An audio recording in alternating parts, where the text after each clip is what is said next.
Okay, so what happened was that I taught this work for 15 years or whatever, and I wanted to have a way that people could quickly remember how to do it in a minute. And then as the years have gone by and the kind of world has changed, I've seen more and more that it's incredibly important to have, because people used to come to long trainings, and it seemed like back then it was easier for people to spend a lot of their time coming to trainings and kind of being in school for consciousness. And now there is a sort of acceleration in the world, and there's a certain belief that we don't have time, we don't have time for the only thing that we need to have time for, in other words. And so it's really important to have a method that you can use right now to tune in. And however, that's not the only part of what I'm putting forth as a prescription for waking yourself up. I'm saying that there are actually two different aspects to what you need to wake yourself up. There's the chisel and the windshield wipers. Let me explain. You're driving through Kansas. Has anyone ever driven across the country? Yes. You just did. Recently through Kansas. Yes. Now there's a lot of bugs in Kansas. Did you notice that? Mm-hmm. And so you basically, if it's a really buggy day, as when I went once, you have to keep your windshield wipers going the whole time and keep squirting, because they're just like endless, and so you have to keep getting them off. But even if you've got them going, you still accumulate all this crud around the edge of the little part that you've wiped, right? And sometimes it's not even enough. You have to stop, you have to get your chisel out and really kind of scrape the bugs off the windshield. Mm-hmm. But then when you start up again, it's still important to have the windshield wipers going. So the windshield wipers going is this iWave technique I'm about to teach you. It's the mini wave, or the microwave part of this work, And then there's also deeper part, which is where you scrape the bugs off the windshield. So, some of the practices that you may have tried, like, for example, Eckhart Tolle, I'm absolutely in love with Eckhart Tolle. And his practice is basically to just come into the now. And some of his methods are actually a little bit like what I'm going to be showing you, but I think these are actually better.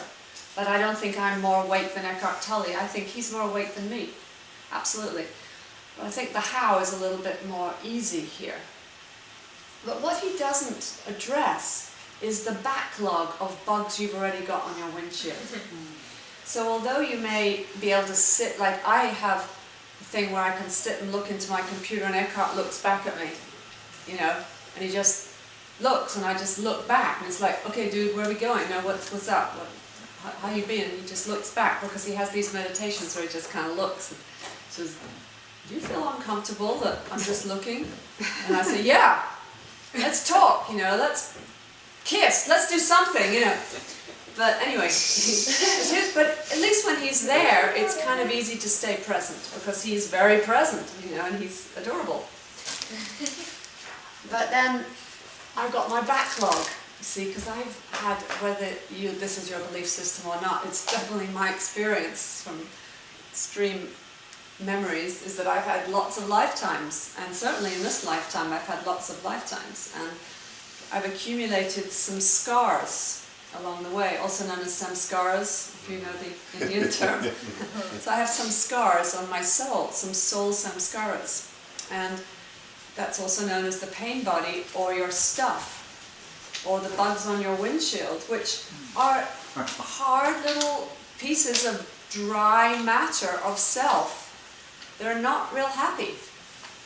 And it's not just a matter of being present, because the problem with being present is you start to notice them. Because when you're present, you're no longer distracting yourself away from the bugs on your own windshield. And so it can actually become quite painful to do spiritual practice. And that might be why some of you have an aversion to it. Because as soon as you do try sitting still, for example, and meditating, which I did for 12 years and I went totally nuts. Because by the end of 12 years of all those hours of meditation, I was like, my pain body and all that stillness is like, what was waiting to come out was like years of beating pillows and screaming and, because it was a counteracting of all that holding and rising above and ignoring of the baby and the wife that I'd left at home in my emotional and physical bodies. You with me? Following Yes. everything?